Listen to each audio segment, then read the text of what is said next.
সন্মানীয় কৰ্মচাৰী আৰু পেঞ্চনাৰসকল জনাই আছোঁ এটা বিশেষ গুৰুত্বপূৰ্ণ খবৰ যে অসম চৰকাৰৰ ফালৰ পৰা ওলাইছে এটা গুৰুত্বপূৰ্ণ ন'টিছ যে পেঞ্চনাৰসকলৰ কামত যদি বিলম্ব কৰে তেতিয়া যিসকল কৰ্মচাৰী বিষয়া পেঞ্চনৰ কামত জড়িত তেওঁলোকৰ হ'ব ডাঙৰ জৰিমনা আৰু এই ক্ষেত্ৰত অসম চৰকাৰে গ্ৰহণ কৰিছে এটা কঠোৰ সিদ্ধান্ত। তো এই নটিফিকেশ্যনখনত কি লিখা আছে আৰু তাৰ আগতে এটা অফিচ মেমৰেণ্ডাম ওলাইছিলে তাতে কি লিখা আছে সবিশেষ আপোনালোকক জনাই আছোঁ। আপোনালোকে শেষলৈকে ভিডিঅ'টো ভালকৈ চাই যাব। তো বলক ভিডিঅ'টো আৰম্ভ কৰোঁ। সন্মানীয় কৰ্মচাৰীসকল যে government of Assam pension and public grievances ডিপাৰ্টমেণ্টৰ ফালৰ পৰা 23 জুন 2003 তাৰিখে এটা অফিচ মেমৰেণ্ডাম ওলাইছিলে।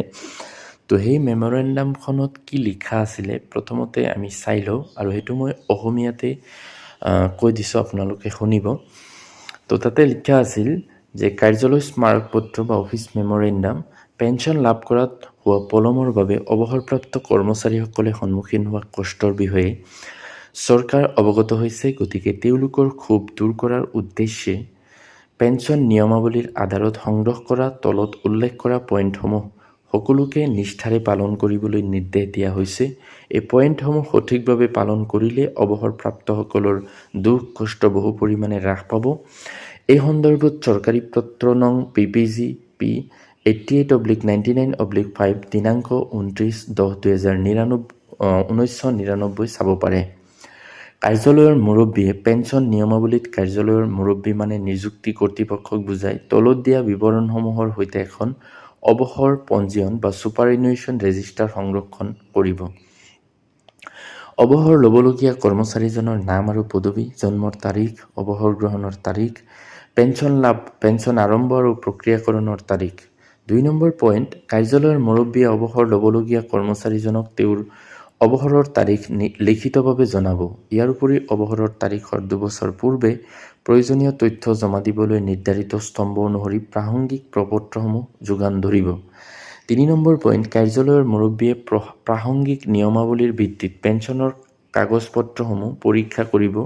কিবা ত্ৰুটি থাকিলে সেয়া পূৰণ কৰিব আৰু অৱসৰ তাৰিখৰ 6 মাহ পূৰ্বে পেঞ্চনৰ কাগজ-পত্ৰসমূহ মহাগণকাৰ বা একাউণ্টেণ্ট জেনেৰেল বা পেঞ্চন সঞ্চালকৰ ওচৰলৈ প্ৰেৰণ কৰিব, যাতে অৱসৰৰ ঠিক পিছৰ মাহৰ পৰাই পেঞ্চনভোগীয়ে পেঞ্চন লাভ কৰিব পৰাকৈ PPO জাৰি কৰিব পাৰে।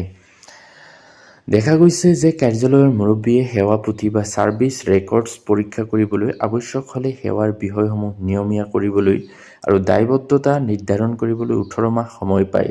এই প্ৰয়োজনীয়তাসমূহ পূৰণ কৰিবৰ বাবে 18 মাহ সময় পৰ্যাপ্ত বুলি গণ্য কৰা হৈছে। 5 নম্বৰ পইণ্ট, ব্যতিক্ৰমী ক্ষেত্ৰতহে মঞ্জুৰী বা সাময়িক পেঞ্চন বা প্ৰভিজনেল পেঞ্চনৰ সহায় ল'ব লাগে, য'ত কোনো নিৰ্দিষ্ট কাৰণত পেঞ্চন মঞ্জুৰ কৰিব পৰা নাযায়। সাময়িক পেঞ্চন বা প্ৰভিজনেল পেঞ্চন এবছৰৰ বাবে প্ৰদান কৰা হয়। সাময়িক পেঞ্চনৰ সময়সীমা বৃদ্ধিৰ বাবে কৰা যিকোনো অনুৰোধে কাৰ্যালয়ৰ মুৰব্বীজনৰ অক্ষমতাকে প্ৰতিফলিত কৰে। মনত ৰখা উচিত যে প্ৰশাসনিক ত্ৰুটিৰ বাবে পেঞ্চন পৰিশোধত পলম হ'লে চৰকাৰে সুদ দিবলৈ বাধ্য হ'ব। এই পলমৰ বাবে জগৰীয়া কৰ্মচাৰীজনৰ ওপৰত দায়িত্ব নিৰ্ধাৰণ কৰি বিভাগটোৱে অনুশাসনমূলক ব্যৱস্থা গ্ৰহণ কৰিব লাগিব, যিয়ে চৰকাৰৰ হোৱা আৰ্থিক ক্ষতিপূৰণ কৰিব। অৱশ্যে উচ্চ ন্যায়ালয়ৰ হস্তক্ষেপৰ বিষয়টো সুকীয়া। প্ৰতিটো প্ৰশাসনিক বিভাগীয় মুৰব্বীৰ এটা পেঞ্চন নিৰীক্ষণ কোষ বা পেঞ্চন মনিটৰিং চেল থাকিব, যিয়ে এজন দায়বদ্ধ বিষয়াৰ তত্ত্বাৱধানত বিভাগটোৰ পেঞ্চন গোচৰসমূহ নিৰীক্ষণ আৰু পৰ্যালোচনা কৰিব। পেঞ্চনৰ গোচৰসমূহ ক্ষীপ্ৰতাৰে নিষ্পত্তি কৰাৰ ক্ষেত্ৰত সকলো বিভাগৰ সহযোগিতা অত্যন্ত প্ৰশংসনীয় হ'ব। তো এইটো 2003 চনতে ওলাইছিলে আৰু এইটো ছিগনেচাৰ কৰিছে A. আহমেদ। তো তেখেতৰ ফালৰ পৰা এই যিটো অফিচ মেমৰেণ্ডাম ওলাইছিলে সেইটোৰ ৰেফাৰেঞ্চত 18 মে 2026 তাৰিখ এটা নতুন নটিফিকেশ্যন জাৰি হৈছে যে যিসকল পেঞ্চন দিয়াৰ ক্ষেত্ৰত যিসকল কৰ্মচাৰী জড়িত হৈ থাকে অৰ্থাৎ পেঞ্চন ডিপাৰ্টমেণ্টত, তেওঁলোকে যদি পেঞ্চনত পলম কৰে তেতিয়া তেওঁলোকৰ কেনেধৰণৰ শাস্তিমূলক ব্যৱস্থা হ'ব সেই সম্পৰ্কে নটিছখনত কি লিখা আছে সেইটো চাই লওক। এইখন ওলাইছিলে government of Assam administrative reforms training pension and grievance ডিপাৰ্টমেণ্টৰ ফালৰ পৰা লিখা আছে, এইটো অসমীয়াতে পঢ়ি দিছোঁ, জাননী বুলি লিখা আছে, চাওক নটিফিকেশ্যন। বিষয়টো হ'ল পেঞ্চন প্ৰক্ৰিয়াকৰণত পলম কৰাৰ বাবে জৰিমনাৰ ব্যৱস্থা অন্তৰ্ভুক্তিকৰণ। পেঞ্চনৰ গোচৰসমূহ সময়মতে নিষ্পত্তি কৰা আৰু চৰকাৰে নিৰ্ধাৰণ কৰি দিয়া সময়সীমা কঠোৰভাৱে পালন কৰাটো নিশ্চিত কৰাৰ স্বাৰ্থত অসমৰ ৰাজ্যপালে তলত উল্লেখ কৰা আদেশ জাৰি কৰি সন্তোষ প্ৰকাশ কৰিছে যে ইম্পজিশ্যন অফ পেনাল্টি বা জৰিমনা আৰোপ দিনাংক 23/6/2003 স্মাৰকপত্ৰ কাৰ্যালয়ৰ স্মাৰকপত্ৰ office memorandum number PPG 88/99/PT1/19 নিৰ্ধাৰিত SOP আৰু সময়সীমা উলংঘা কৰি যিবোৰ কাৰ্যালয়ত পেঞ্চনৰ গোচৰ অযথা পলম হোৱা বুলি পোৱা যাব, এই কাৰ্যালয়ৰ মুৰব্বীসকলৰ HODৰ ওপৰত জৰিমনা আৰোপ কৰা হ'ব। বিলম্বিত গোচৰসমূহ চিনাক্তকৰণ আইডেণ্টিফিকেশ্যন অফ ডিলেইড কেছেছ। কৃতজ্ঞতা পৰ্টেলৰ পৰা মাহেকীয়া ভিত্তিত বিলম্বিত পেঞ্চন গোচৰসমূহৰ এখন তালিকা প্ৰস্তুত কৰা হ'ব আৰু সংশ্লিষ্ট কাৰ্যালয়ৰ মুৰব্বীসকলৰ ওচৰলৈ প্ৰেৰণ কৰা হ'ব।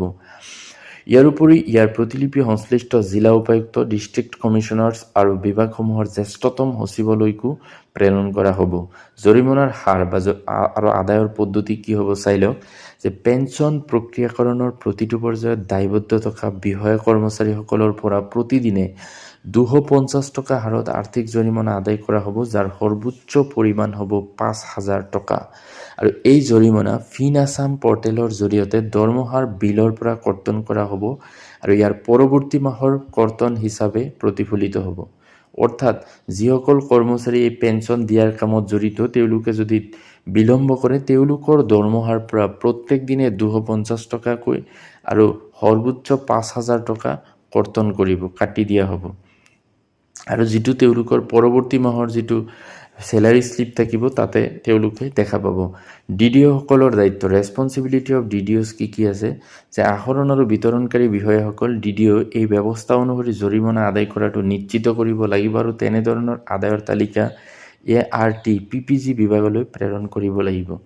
অৰ্থাৎ এই পেঞ্চনাৰ যিসকল বিষয়া আছে, পেঞ্চন দিয়াৰ কামত জড়িত, তেওঁলোকৰ যি DDO, তেওঁলোকে এই জৰিমনাটো ল'ব লাগিব আৰু তেওঁলোকে লোৱা জৰিমনা ART PPG বিভাগলৈ প্ৰেৰণো কৰিব লাগিব। তেনেধৰণৰ জৰিমনাৰ পৰা হাত সাৰিবলৈ সকলো বিভাগ, সঞ্চালকালয়ৰ অধীনস্থ কাৰ্যালয়সমূহে নিৰ্ধাৰিত সময়সীমা কঠোৰভাৱে পালন কৰাটো নিশ্চিত কৰিব লাগিব। তো এই জাননীখন তৎকালীনভাৱে কাৰ্যকৰী হ'ব আৰু ইয়াতে ডিজিটেল স্বাক্ষৰ আছে পাতিবন্দনা আশোক বাবু তেখেতৰ, আৰু এইটো 18/5/2026 তাৰিখে ওলাইছিলে। তো এইটো পেঞ্চন যিসকলে ৰিটায়াৰ হ'ব বা অৱসৰ গ্ৰহণ কৰিব অহা বছৰসমূহত, তেওঁলোকৰ কাৰণে খুবেই ভাল, কাৰণ এজন কৰ্মচাৰীয়ে গোটেই জীৱন চাকৰি কৰাৰ পিছত তেওঁ যেতিয়া অৱসৰ লয়, তেওঁৰ পেঞ্চনটো খুবেই জৰুৰী হৈ পৰে। গতিকে চৰকাৰৰ এনে পদক্ষেপ খুবেই ভাল আৰু এনেকুৱা এই বাতৰিটো সকলো কৰ্মচাৰীলৈ আপোনালোকে শ্বেয়াৰ কৰিব, যাতে তেওঁলোকেও খবৰটো গম পায়। Thank U.